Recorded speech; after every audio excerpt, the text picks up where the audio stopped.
Yes, people, welcome back to the 1894. I'm Darrow. I've got Joe with me here. We're here for a Brighton review. Obviously, a game where we lost 3-2, an absolutely horrific display from the referees. And let's get right into the player ratings. So we're going to throw our player ratings up on the screen straight away because this is going to be a rather long segment. Ederson, we gave a 7 to today. Couldn't really do much about the goals. I think that's more of a unanimous decision. The defence, on the other hand, we have Cancelo in there, who was sent off 10 minutes in for absolutely nothing. In case you didn't see the match, he was running backwards and he got in a tangle with Welbeck arms. If anything, it's a free out, but the referee decides, no, I'm going to send them off. Would you see at the minute, you're like, okay, that's a poor decision. VAR will reverse it. No, it's free out or free in, sorry, and a red card for Cancelo. Before I go on about it, I'm going to ask you, Joe, what did you think about it? I mean, the ref for the whole game, if anyone watched the game, the ref for the whole game was shocking. It wasn't a red card. It was a coming together, yes, but Welbeck comes into Cancelo, I thought, and he initiates everything. He interlocks his arm with Cancelo, and then he falls over, which in turn means Cancelo's going to fall over because he's quite literally holding him. And because he's done that, and it looks like Cancelo's behind, and the defender in a 50-50 never gets given the benefit of the doubt. It looks like on the replay that, he has been leaning on Welbeck and he's brought him over, and that's why he's fallen over, because he's leaning on him. When, in fact, it's the fact that Welbeck has gone down before Cancelo has, and because he's holding Cancelo, Cancelo has also fallen over. So it's smart play, but regardless, if a referee cannot see that that is not a red card, then they shouldn't be reffing. They should not be allowed to be an official. Yeah, 100%. Like you said, very smart from Welbeck. Fair play to Welbeck. They didn't score from it, but they ended up obviously coming back from 2-0 down, which was a bit of a shit show. But the rest of the defence, we didn't think were that bad. We gave Zinchenko, Diaz, and Stones all 7s. Didn't really put a foot wrong. Diaz showed himself in front of everything as per usual. Fairly solid. Do you have any additional thoughts on that, Joe, or we just go into the midfield? No, I think we go into the midfield. I mean, it's pretty normal for a defence not to get too high, like over 7s when you do concede 3. But, we were a man down. Brighton had more of the ball, as they, usually do anyway against lower down teams. But, I mean, the fact that we were a man down, kind of cements the fact that we were always going to have less of the ball. So they were constantly called into action. I thought they did all right, considering what they had to do. I thought one of the goals, there was just bodies and bodies. The one that Trossard scored, there was just, they tried everything to get in front of it. It just goes in. It's a great goal. Nothing you can do about it. So, I'm fairly content with the ratings. Yeah, we'll move on to Rodri, who, for the most part, wasn't that bad. I think we can kind of agree. But the first goal, the Trossard goal that initiated the comeback from Brighton, he gave away the ball. And we said it on stream. A couple of the boys in the chat said it on stream. That is the reason he's not starting the Champions League final. For us, anyway. I don't know if he's going to start. We don't know. But that is the reason he shouldn't be starting. It's laziness. It's him not getting his head up and just thinking, I'm going to hit and hope. He passed it straight to Trossard, wasn't it? Trossard ran the half the pitch, didn't he? I think he did, yeah. He gave the ball away. Sorry, we were seeing red at the time from the referee, so we didn't really know. But yeah, it was poor display from Rodri. Joe, you'll agree with me. That is the reason why he doesn't get into the final. Do you have any additional thoughts on that, or will we get into the more positive ends of the ratings? No, I think, we see this quite a few times from Rodri. This isn't the first. This probably won't be the last. He tries to play his way out of trouble, which is his main attribute, his calmness on the ball. But, it often ends up in him giving away the ball. It doesn't always end up in a goal.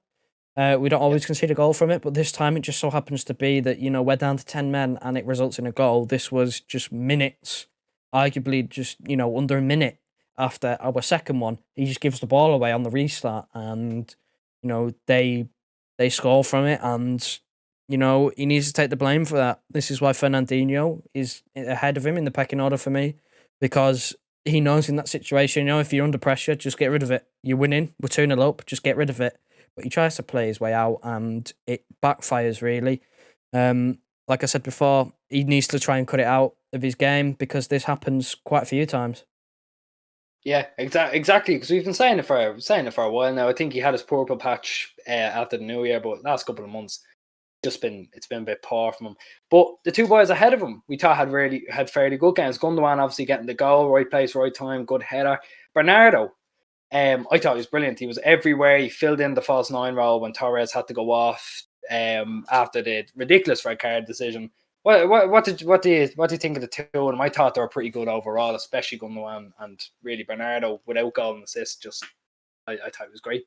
Yeah, I think I can mention Foden and Mahrez, who we gave Foden an 8 because he also scored, and Mahrez a 7. Those four have one thing in common: they are really good at keeping the ball and ball retention. When you go down to 10 men, the thing that you need to do the most is make sure you're not giving away the ball in stupid areas, and just keeping it. Make sure that you are a man down when you're in a defensive situation.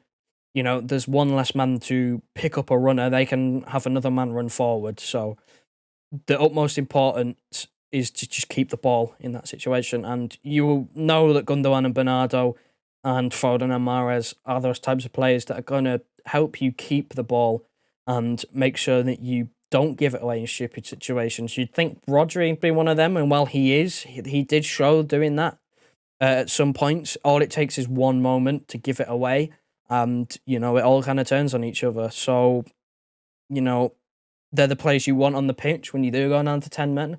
I think we arguably looked, I think we looked pretty good when we went down to 10 men.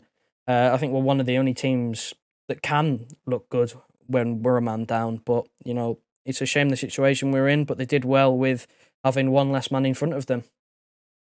Yeah, again, exactly. Yeah, like I thought we played well, and obviously, again, like we say, fair play to Brighton. They beat what was in front of them.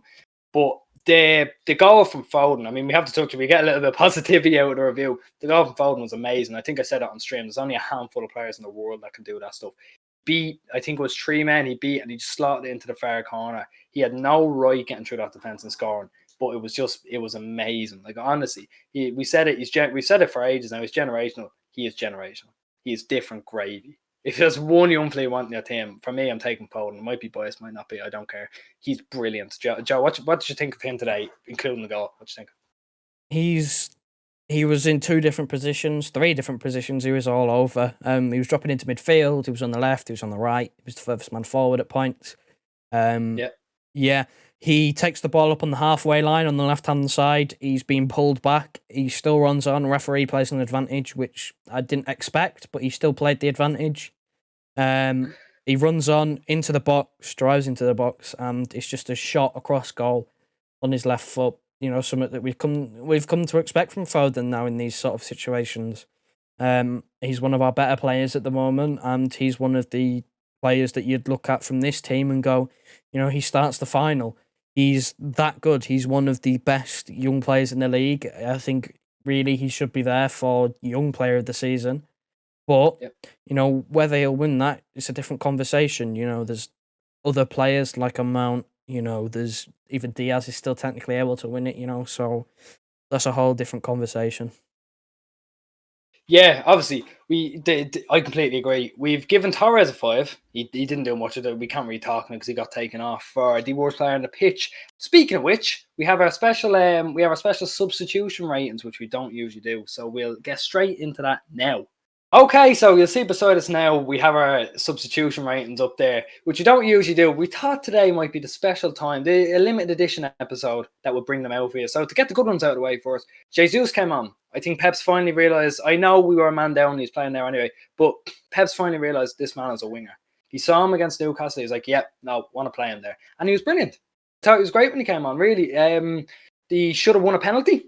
Definitely should have won a penalty, but Stuart Atwell's on fraud watch, so we didn't get one. But I thought he was really good when he came on, really sticking out, and he could. I don't want him to start for the final, but he'll be in Pep's head. Jesus, look at him, he's on the wing, class. But Joe, what you think from when he came on today, Jesus? That penalty, I'm still unsure. Is it? Have I seen him be given? Yes. Have I also seen him not being given?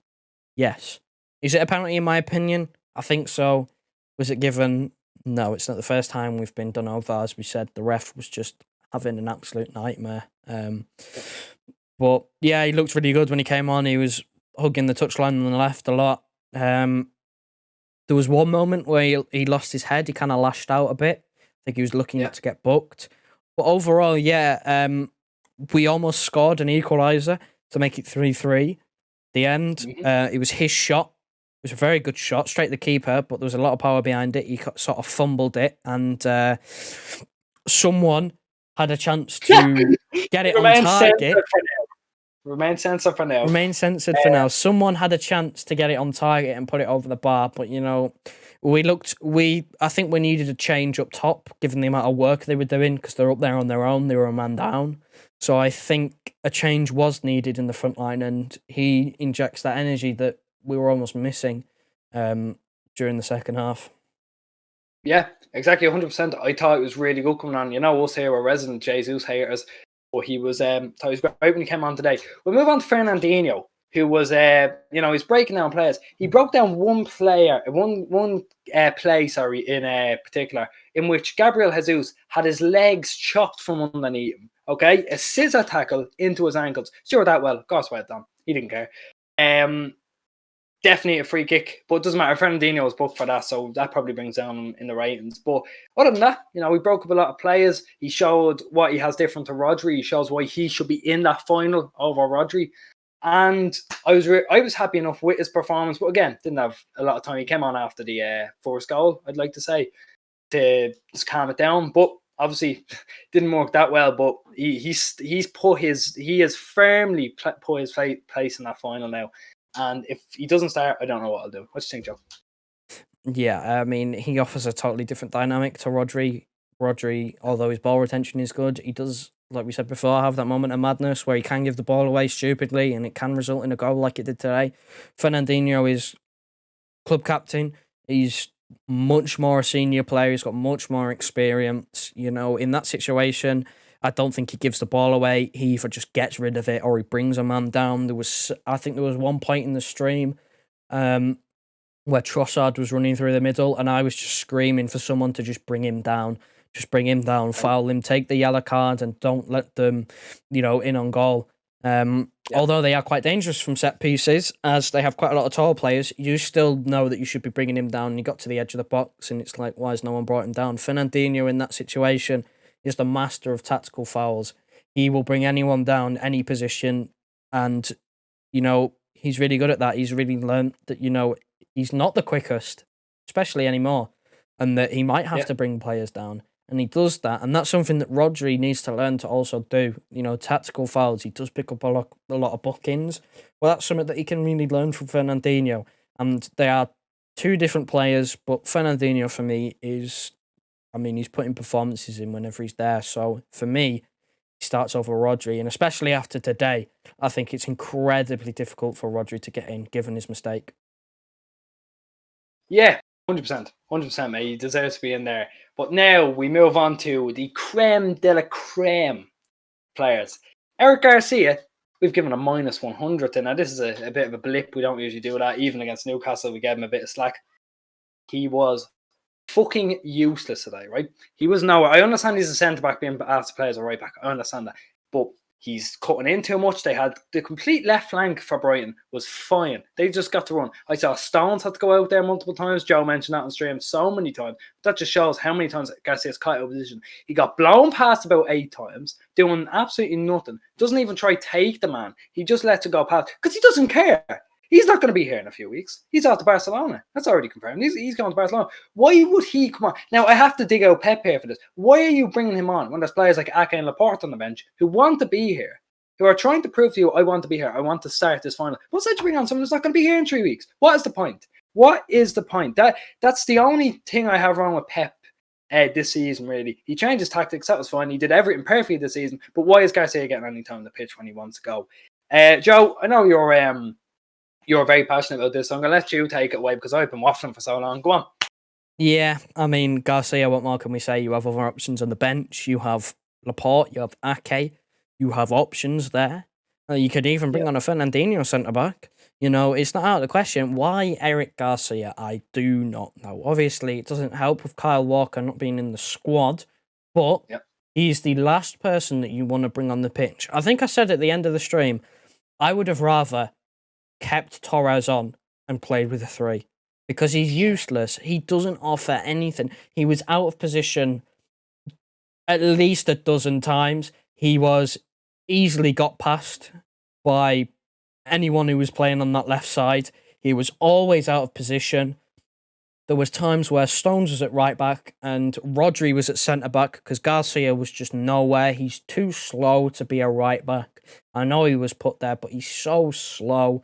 He wasn't putting any effort. It looked like to me, and I think I also said this on stream, he didn't want to get injured. He wasn't going in for 50-50s.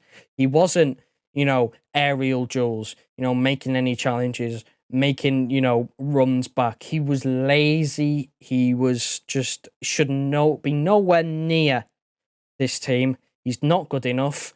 He's going. I mean, I'm happy that he's going, because he clearly doesn't want to be here. I'm a little bit unhappy that we didn't, take what little money we were going to get for him. But the main thing is he's leaving. He's not a Premier League suited player. We've seen that. We've conceded, there was a stat, we've conceded 3 goals in a game back to back for the first time since I think December 2016. Garcia played both them games. We hadn't conceded till he come on the pitch. I know he came on the pitch pretty early, but still, he comes on. We concede 3. 3, yep. Where one of them you can go, okay, Rodri's giving the ball away, but Garcia should still be in a better defensive position. But we can heap the blame on Rodri for that one. For the second one, Garcia's just always out of position. He's not making any challenges. There was one where, was it the one where Dan Burn scored? I don't know. He just doesn't jump for the header. There's one where he's marking absolutely no one in the box. He's just all over the place. He shouldn't be in this team. He shouldn't even be on that plane to Portugal in just over a week. He shouldn't be anywhere near, not even on the bench. Shouldn't even travel. Nah, mate. 100% agree with you. Also, something we missed, he should have given away a penalty. Clear-cut penalty. Now, we said that, referees are riding us all again. They were. It was one of the worst referee performances I've ever seen. Luckily, it was in the game that meant none. But Garcia should have given away a penalty. Comes up very clearly, slaps him in the hand, should be a penalty. But, I think that was a fair bit of justice, even though we were so rolled. Yeah, thanks for watching anyway. We're looking to get to 250 subscribers by the end of the season. It's looking like a tough goal now, but hopefully if you can just share it, tell everyone about the channel, do what you can to get it out there, we can hit our goal by the end of the season. We have a link for our Discord down below. You can get your name in the lovely box of floating below Joe there. That'd be brilliant if you can get in there. All things football, City, whatever you want me to talk about in there. There's plenty of people who aren't City fans in there. So, thanks for watching. Like it, share it. Nice one.